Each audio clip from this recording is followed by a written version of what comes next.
Very good morning, student.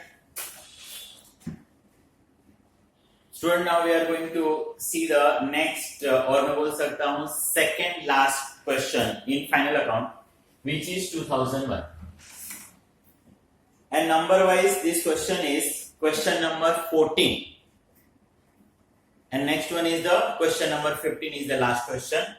और question next हम लोग करेंगे when our lecture will start in classroom. तो वहां पर हम लोग और भी क्वेश्चन स्टूडेंट उसमें करेंगे. ये 15 लास्ट आपका नहीं है, but this question balance questions we will see the later. अब फाइनल अकाउंट का क्वेश्चन है स्टूडेंट 2001 का. मैं क्वेश्चन रीड करूं तो Sachin and Sharad are partner. Profit sharing ratio student 2:1. आप 2:1 को मार्किंग कर लो. और मोस्टली क्वेश्चंस में आप स्टूडेंट देखते हो ईयर एंडिंग ज्यादा करके आपको फाइनल अकाउंट में 31 दिसंबर भी मिलता है. In this question, our closing date is 31st March 95. And once again, we have the trial balance, debit and credit side, purchase है, wages है, opening stock है, land and building है, debtors है, machine है, royalty है, carries inwards है, outwards है, office expenses and so on. Credit side में भी Sachin, Sharad, creditors, unpaid wages, salary, commission. As usual question. As usual student हर क्वेश्चंस की तरह हमारा काम है कि ट्रायल बैलेंस को हम रीड करें, एडजस्टमेंट को हम रीड करें and we mark the related items. First में देखा स्टूडेंट क्लोजिंग स्टॉक, वो तो हम मार्किंग करते नहीं है. ऊपर क्लोजिंग स्टॉक कहीं दिया ही नहीं है. Goods worth ₹3,000 taken by Sachin personally, ये भी मार्किंग नहीं होगा. गुड्स वर्थ ₹5,000 डिस्ट्रॉयड, ये भी नहीं होगा. Written off 1,000 for bad debts and create RDD. आप स्टूडेंट देखो आपके पास डेटर्स होगा. ऊपर से अगर देखोगे तो fourth one item is the debtors. Debtors को आप 2 टाइम मार्किंग कर लो. We have the 2 adjustment. और बैड डेब्ट्स भी है, उसी में अगर कंटिन्यू रीड करते नीचे आओगे तो we have the bad debts और इसका सेकंड इफेक्ट बैड डेब्ट्स को जाएगा. So you mark the bad debts also. Next अगर देखते हो स्टूडेंट तो we have the prepaid insurance. देखो आपको ट्रायल बैलेंस डेबिट साइड में इंश्योरेंस दिया होगा. आप उस इंश्योरेंस को, last item is the insurance, trial balance debit side marking कर लो. एंड एप्रिसिएशन फैमिलियर है हम लोग. लैंड एंड बिल्डिंग को मार्किंग कर लो, मशीनरी को मार्किंग कर लो एंड फर्नीचर को स्टूडेंट आप मार्किंग कर लो. अब इतने क्वेश्चंस करने के बाद स्टूडेंट आप इससे काफी ज्यादा फैमिलियर है कि in this chapters we draw this 4 ledger trading, profit and loss. We draw the partner and balance sheet. यहां पर रेयरेस्ट रेयर चेंज होता है स्टूडेंट अगर हमारे पास partners capital as well as partners current दिया है तो इस कैपिटल के बदले में करंट ड्रॉ करता हूं और कैपिटल को डायरेक्टली कहां मैं अपीयर कर लेता हूं, बैलेंस शीट के डायरेक्टली. एंड वंस अगेन इस कैपिटल में वो सारे एक्टिविटीज हम करते हैं, करंट में वो सारे एक्टिविटीज करते हैं जो हम कैपिटल में करने वाले होते हैं. That's it. और इसके अलावा कोई चेंजेस नहीं. मैंने स्टूडेंट बार बार आपको समझाया कि ट्रेडिंग के अंदर फर्स्ट कोई भी XYZ क्वेश्चन रहे, यू राइट दिस 3 आइटम. आपका ओपनिंग स्टॉक, आपका purchase always in inner and credit side student you write the sales. मैं on an average every question में बोलता हूं. थ्योरी में लिख कर दिया, थ्योरी में मैंने लिख कर दिया trading and profit and loss account is a nominal account. Nominal का रूल है student debit side expenses and losses और क्रेडिट साइड में क्या होता है, इनकम और गेन. डेबिट साइड जो स्टूडेंट आप रीड करोगे, डेबिट साइड में expenses, losses, assets, trial balance. Debit item student debit को ही जाएगा और क्रेडिट आइटम स्टूडेंट कहां जाएगा, क्रेडिट. मैं एवरी लेक्चर्स में इन चीजों को रिपीट करता हूं. मुझे मालूम है नंबर्स ऑफ टाइम रिपीट कर चुका, बट मेरा इंटेंशन है कि आप इसको बाहर ना करो, इसको फॉरएवर के लिए आप समझ लो और आप भी किसी को समझा सको. ये रीजन है कि in every lectures I repeat same thing. अभी देखो डेबिट साइड का अगर मैं पोस्टिंग स्टार्ट करूं तो in debit side student we have the purchase. मैंने बार बार बताया परचेज का मतलब होता है परचेज ऑफ मटेरियल. ट्रेडिंग का मतलब स्टूडेंट फैक्ट्री अकाउंट. इस अकाउंट के अंदर हम लोग लिखते हैं फैक्ट्री रिलेटेड एक्सपेंसेस. इसी को मैं बोल सकता हूं कि we write all those expenses which is directly related with manufacturing student. Profit and loss में हम लोग लिखते हैं ऑफिस का expenses and we write those expenses which is indirectly related with manufacturing, जिसका डायरेक्ट रिलेशन मैन्युफैक्चरिंग से नहीं है। बैलेंस शीट में एसेट्स एंड लायबिलिटी भी अपीयर। तो first one is the purchase. Purchase का मतलब होता है student purchase of material, and this purchase of material is student 48,000. Then next one is the wages. Where you write the wages, student? Wages का मतलब मजदूरी. Wages. Wages we write trading. हम लोग मजदूरी किसको देते हैं? मजदूर को. मजदूर कहां काम करता है? फैक्ट्री. फैक्ट्री मतलब trading. Trial balance debit side का जो स्टॉक होता है student, always opening stock. Opening stock of material. Opening stock of material, इसका जगह फिक्स है स्टूडेंट. मटेरियल्स कहां यूज करते हो आप? फैक्ट्री में. फैक्ट्री का मतलब trading. Then land and building. Land and building is the asset student. Land and building is the assets, and this land and building is 30,000 student. We have the adjustment, so we write in the inner. Then next one is the debtors. Debtors मतलब कौन student? जोर से बोलो. Debtors means those to whom we sell on the credit. जिसको मैंने credit पर sales किया और मुझे पैसा लेना है. मुझे किसी से पैसा लेना है स्टूडेंट, वो मेरे लिए एसेट्स है. Assets, and this is 45. We have two adjustment, 3 to 4 lines skipped. Then next one is the machinery. Machinery is also assets. अब ये सारी चीजें मैं नंबर्स ऑफ टाइम रिपीट कर चुका हूं. Why this is assets? Any expenses which we made for more than 1 year, वो सारी चीजें assets है. मशीन में परचेज करता हूं स्टूडेंट, तो एक नॉर्मल स्टूडेंट सोचता है कि हम मशीन परचेज कर रहे हैं, पैसा जा रहा है, एक्सपेंस. लेकिन वो जो मैं एक्सपेंस कर रहा हूं, मशीन परचेज कर रहा हूं, पैसा जा रहा है, मशीन आ रहा है, बट मशीन में कितना दिन यूज करूंगा? More than 1 year. यहां पे मैं कौन से आइटम्स का क्लियर कर सकता हूं? Only those which we make for current year, जिसको मैं सिर्फ करंट ईयर के लिए करता हूं, वो कहां पर आएगा? Profit and loss. मशीनरी के बाद next one is the student royalty. Numbers of time आपको बता चुके हैं इसका reason. Royalty is also direct expense and trading account. Adjustment नहीं है student, so directly we write the outer. Then next one is the student carries inward. Student carries inwards. मैंने बार बार बताया carries inwards का मतलब होता है स्टूडेंट मटेरियल्स. carries का मतलब क्या होता है? कैरी करना. inward का मतलब अंदर लाना.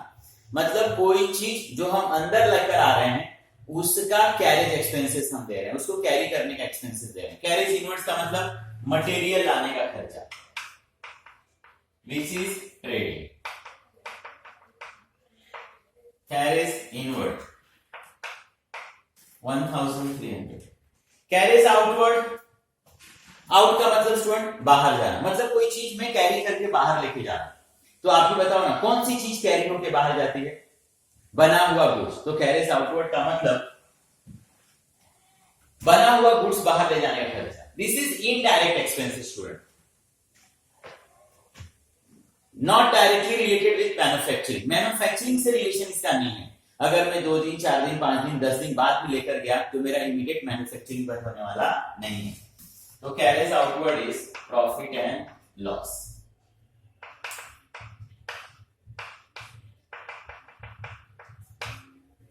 Carriage outward 1700. Office expenses profit and loss student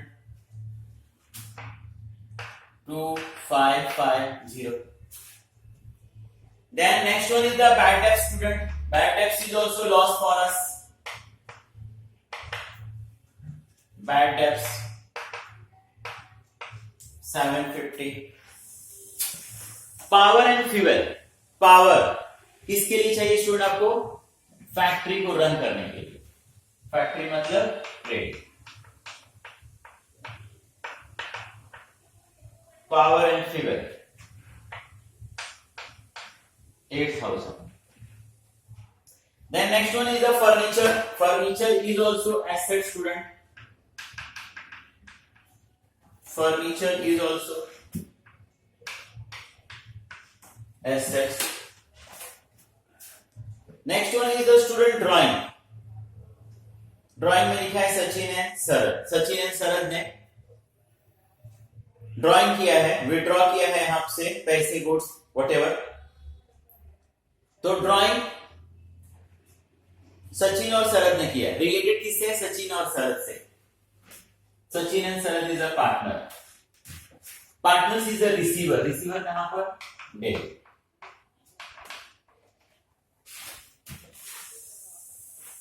Sachin is 3, Sharad 2000. Then next one is the student cash in hand. Cash in hand is assets. Cash at bank.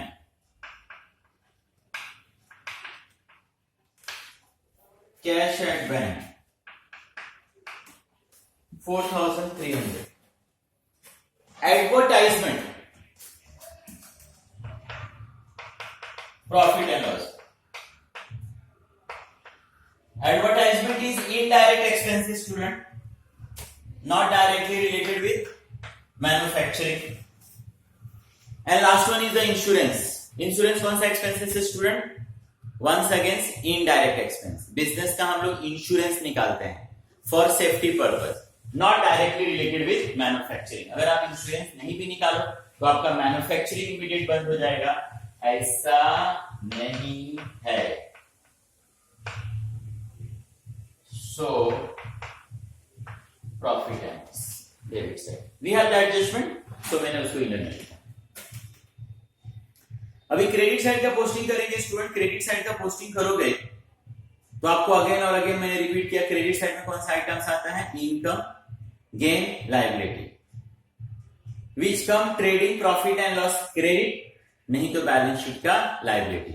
मतलब वंस अगेन आपको दिमाग में क्या रखना है?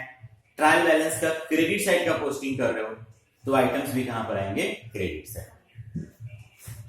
अब once again we have the capital Sachin और शरद. देखो we have the accounts for the Sachin and Sharad. दो तरीके से बोल सकता हूं. Capital is the liability for the business, liability is the credit balance.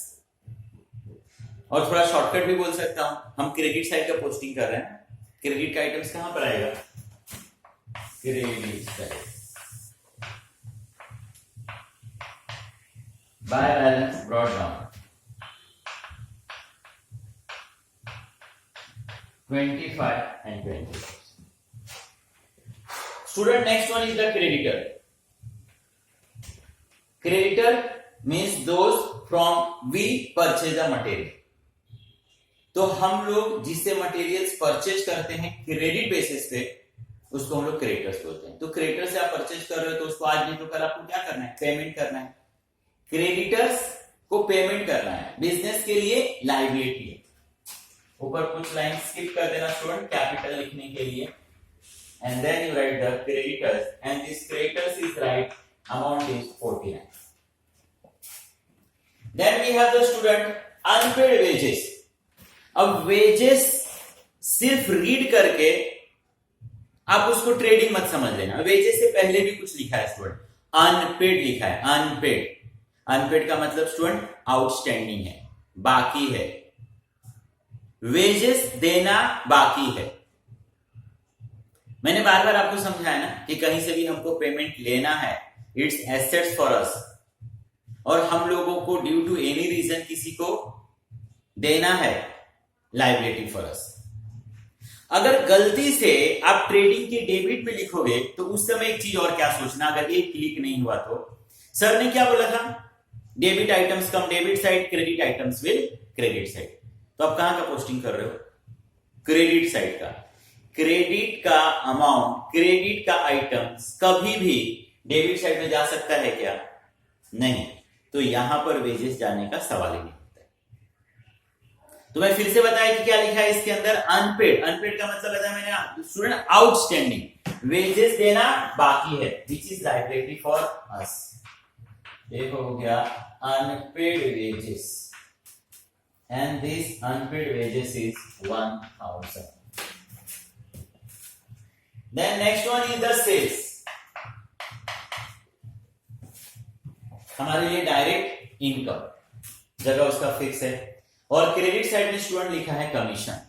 मैंने थ्योरी में आपको चार्ट बना के दिया था, 4 ऐसे आइटम्स है जहां पे स्टूडेंट कभी कभी कंफ्यूज हो जाता है, कमीशन, रेंट, डिस्काउंट, इंटरेस्ट।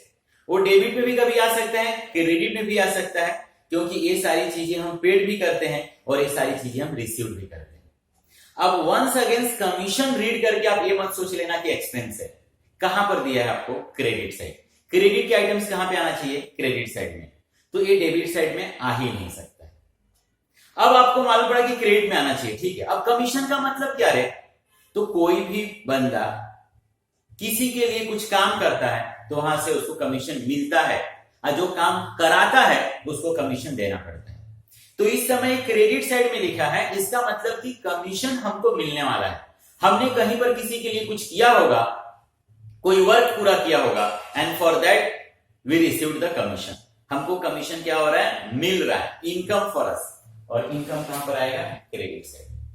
अब यहां पर प्रॉब्लम है कि क्रेडिट में आएगा, क्रेडिट में लिखा है तो क्रेडिट में आएगा, चलो ओके। अरे डायरेक्ट की इनडायरेक्ट, तो ये हमको कमीशन जो मिल रहा है ये हमको अदर देन हमारे बिजनेस से मिल रहा होगा, हमको सेल्स करके नहीं मिल रहा है। तो कोई भी ऐसा इनकम जो आपको आपके बिजनेस से नहीं मिल रहा है, अदर देन बिजनेस मिल रहा है, वो आपके लिए क्या हो गया, इनडायरेक्ट इनकम। आप दे रहे हो इनडायरेक्ट एक्सपेंस, तो indirect income, income credit side.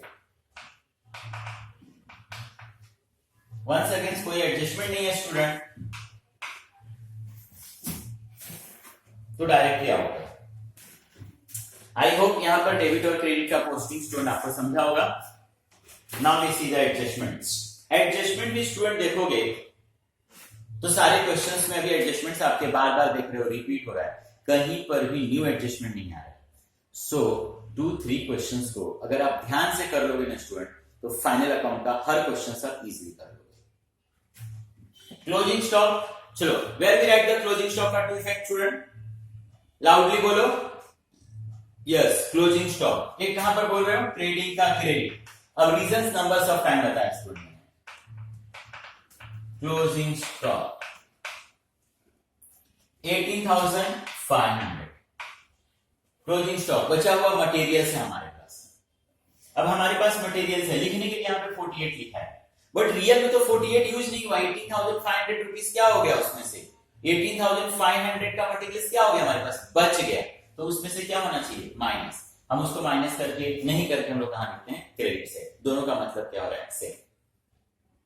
Where we write the second effect, मैंने बताया कि जो मैंने मटेरियल्स परचेज किया वो मोर देन 1 ईयर के लिए एक्सपेंस कर दिया। कोई भी एक्सपेंस जो मैं मोर देन 1 ईयर के लिए करूं, वो मेरे लिए क्या हो जाएगा, एसेट्स। अगर इस मटेरियल्स को मैं अपने पास संभाल के रखूं, मैं नेक्स्ट ईयर यूज कर सकता हूं, मैं चाहूं तो इसको कैश में कन्वर्ट कर सकता हूं, तो ये मेरे लिए क्या है, एसेट्स।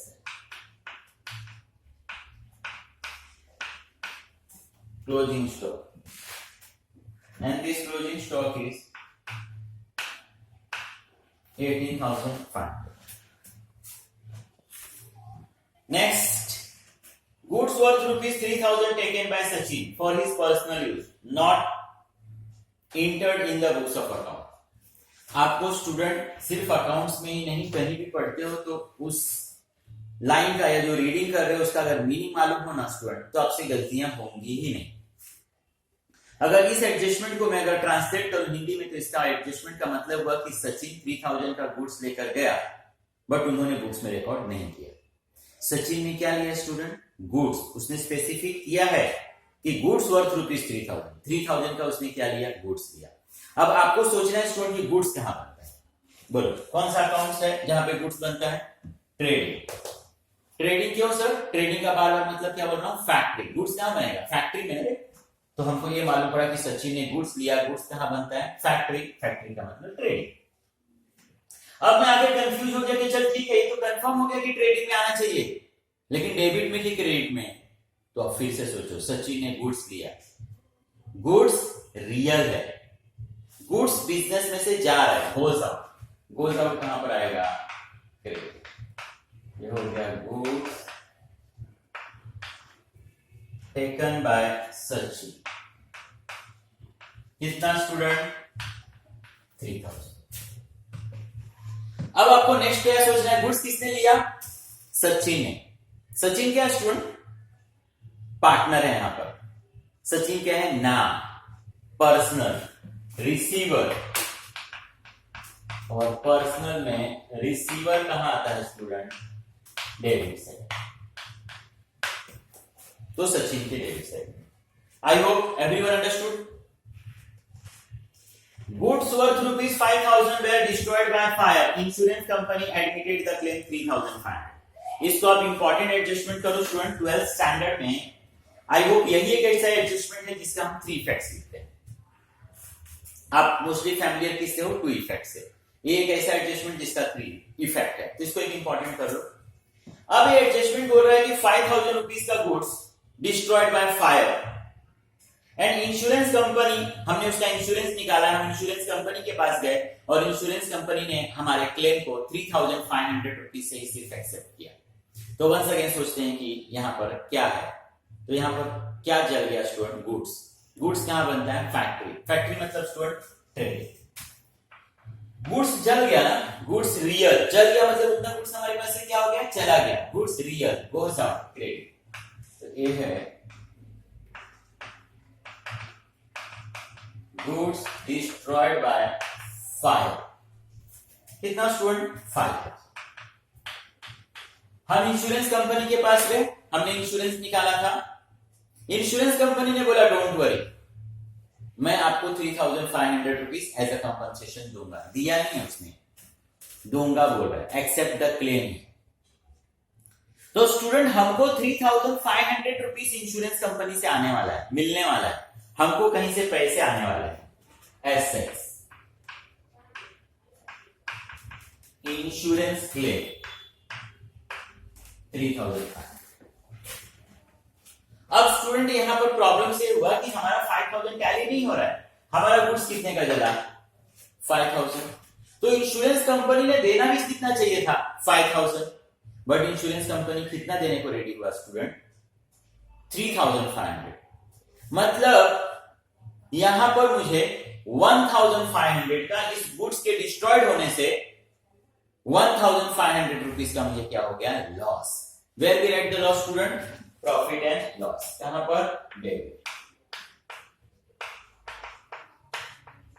लॉस बाय फायर 5,000, ये 3,500 हमको रिकवर होगा and we lose the 1,500। Okay student, return of 1,000 for bad debts and create RBD, write off 1,000 bad debts। Student WRIT write off लिखा है ना, उसका मतलब ही होता है निकाल देना, रिमूव कर देना अपने पास से। अब स्टूडेंट हम लोग यहां पर एज ए डेटर्स क्या देख रहे हैं कि हम लोगों ने 45,000 का क्रेडिट बेसिस पे सेल्स किया है and 45,000 is the receivable amount.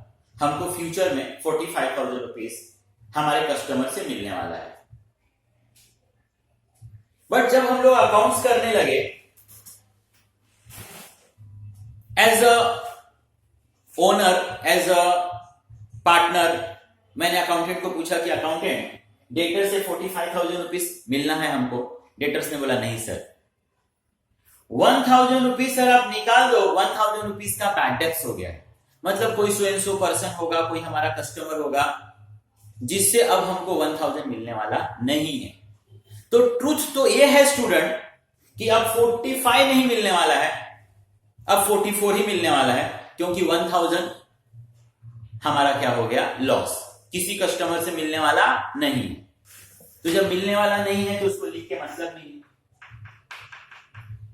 New bad debts ये अभी हो रहा है, इसके लिए मैंने वर्ड्स लिखा न्यू। ये 44,000 is a receivable. Every adjustment two effect student 1,000 rupees हम लोगों को क्या होने वाला है? क्या हो गया है? लॉस। बैड डेब्ट्स है, कंफर्म लॉस हो गया। पहले से कितना लॉस हुआ था student? 750। And once again new bad debts कितना स्टूडेंट 1000 का फिर से हमारे लिए लॉस। तो लॉस में लॉस क्या करोगे स्टूडेंट प्लस, तब तो हमको टोटल लॉस मिलेगा। इसी में अगर आगे देखते हैं स्टूडेंट तो लिखा है RBD at 5% on debtors. RBD का फुल फॉर्म मैंने अगेन और अगेन बताया student, reserve for bad and doubtful debt. 45 मिलने वाला था, अकाउंटेंट ने बोला नहीं sir, so and so person से 1000 वी विल नॉट रिसीव। मैंने बोला चलो ठीक है ओके 44 तो मिलेगा। अब अकाउंटेंट यहां पर भी मुझे बोल रहा है कि नहीं सर 44 भी शायद न मिले, last numbers of year we are doing the business and sir we have experience कि जितना पैसा हमको लोगों से लेना रहता है ना उसमें से हमारा 5% डूब जाता है। फर्स्ट वन और दिस वन में स्टूडेंट क्या है, एक कंफर्म लॉस है उसको बैड डेब्ट्स बोला, अभी वाला कंफर्म लॉस नहीं बोल रहा है, RBD reserve for doubtful debt. Doubtful का मतलब है student which is not confirm. तो वो बोल रहा है कि सर आप 5% ना अमाउंट साइड में निकाल दो, कीप इन साइड, मिल जाएगा ना सर, तो नेक्स्ट ईयर फिर आप उसको इनकम बता देना। वही तो रीजन है कि स्टूडेंट इस क्वेश्चन में तो नहीं लेकिन मोस्टली आप क्वेश्चन में कभी कभी क्रेडिट साइड में आरबीडी देखते हो, मतलब जो अमाउंट में सोच रहा था कि दिस ईयर लॉस होगा शायद वो नेक्स्ट ईयर मुझे मिल जाता है, या ऐसा हो कि मैं सोच रहा हूं कि 5000 का लॉस होगा, 5000 का लॉस नहीं होकर मुझे 3000 का ही लॉस होता है, मुझे 2000 रुपीज क्या हो जाता है नेक्स्ट ईयर रिकवर हो जाता है। तो इन दिस क्वेश्चन स्टूडेंट हमको अकाउंटेंट बोल रहा है सर 44 भी मिलने वाला नहीं है, यू कीप इन साइड 5% आप साइड में निकाल दो, न्यू आरबीडी 5% न्यू क्योंकि एडजस्टमेंट में दिया है, ये सब अभी हो रहा है। 2200 41 एवरी एडजस्टमेंट टू इफेक्ट। ये हम लोगों को लॉस हुआ नहीं है बट होने वाला, शायद होने वाला है, शायद होने वाला है। तो लॉस में लॉस क्या हो जाएगा स्टूडेंट, प्लस न्यू आरबीडी 2200 0 0 5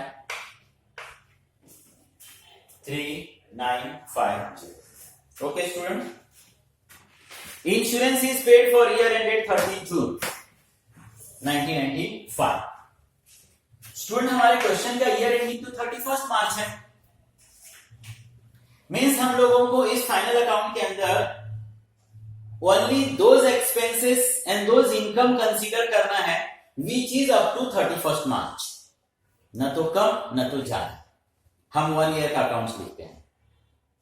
हमने इंश्योरेंस का ऑलरेडी 400 स्टूडेंट पेड कर दिया है, बट जब एडजस्टमेंट करने बैठे, जब हम लोग अकाउंट को फाइनलाइज करने बैठे तो वी कम टू नो कि अरे इंश्योरेंस का जो पेमेंट है वो मैंने 30 जून तक के लिए कर दिया है, मतलब मार्च तक करना चाहिए था, अप्रैल मई जून 3 मंथ का ना हमने ज्यादा कर दिया। तो मैंने बताया कि स्टूडेंट इसमें कोई भी पेमेंट या कोई भी इनकम न तो ज्यादा ना तो कम, ज्यादा हो गया तभी भी रॉन्ग है और अगर कम हो गया तभी भी रॉन्ग है। अब देखते हो ना हमारे बॉडी का भी अगर एग्जांपल दिया जाए तो हर चीज का ना एक लेवल होता है, कोई भी चीज अगर ज्यादा हो गया तभी भी हमारे लिए प्रॉब्लम्स है और अगर कम हो गया तभी भी हमारे लिए प्रॉब्लम्स है। आप देखते हो लोगों के बॉडी में शुगर का लेवल ज्यादा हो जाता है तो उनको शुगर की बीमारी हो जाती है, शुगर का लेवल कम हो जाता है फिर भी उनको बीमारी हो जाती है। हम लोग सुनते हैं डॉक्टर के लोगों के मुंह से high blood pressure, low blood pressure खून का दबाव कम हो गया तभी भी आप बीमार हो और ज्यादा हो गया तभी भी बीमार हो। मतलब होना क्या चाहिए, जो उसका लेवल डिसाइड है उसी लेवल में, वही यहां पर मुझे मार्च तक का एक्सपेंसेस देना चाहिए था, मैंने तो जून तक का दे दिया, 3 मंथ का ज्यादा दिया, गलत किया मैंने। तो करेक्ट करने के लिए मैं क्या करूंगा, माइनस करूंगा, उसी को हम लोग बोलते हैं प्रीपेड। 400 3/12 300 रुपीज मैंने ज्यादा दे दिया स्टूडेंट। मैंने बताया ना any expenses which we paid for next year के लिए, करंट ईयर को छोड़कर मैंने फ्यूचर के लिए दे दिया, all are assets. Prepaid insurance and this amount is student 100. Last adjustment student, depreciation. Depreciation words का मतलब ही होता है student reduce the value of assets. Reduce the value of assets. Why reduce? Because these assets we are using. हम लोग इस assets को क्या कर रहे हैं? यूज कर रहे हैं. तो land and building 2.5%. अब आपके बुक्स में स्टूडेंट ऐसा लिखा है, ऐसा करके तो आपको मल्टीप्लाई करना पॉसिबल नहीं होगा, तो यू राइट लाइक दिस. तो लैंड एंड बिल्डिंग के ऊपर उसने बताया 2.5% less depreciation 2.5% which is 750 29 to 50. हमारे पास लैंड एंड बिल्डिंग 30 का था, now we have the 29 to 50, तो 750 का हमको स्टूडेंट क्या हो गया? Loss. Where we write the loss? Profit and loss में टू डेप्रिसिएशन. क्या है? Land and building.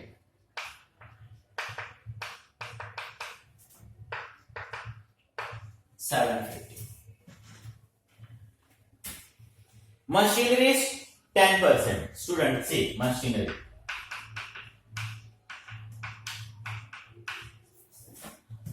10%, 25,000 के ऊपर 2,500, 22,500. अब 2,500 का स्टूडेंट हमको क्या हो गया? लॉस. हमारे एसेट्स की कीमत क्या हो गई? कम. Profit and loss 2,500. And last one is the furniture, and this furniture is 15% student. 15% less depreciation. 15% is student 450. 450 आप माइनस करोगे 2550, and 450 is also loss for us, and as usual profit and loss का gain. तो इसमें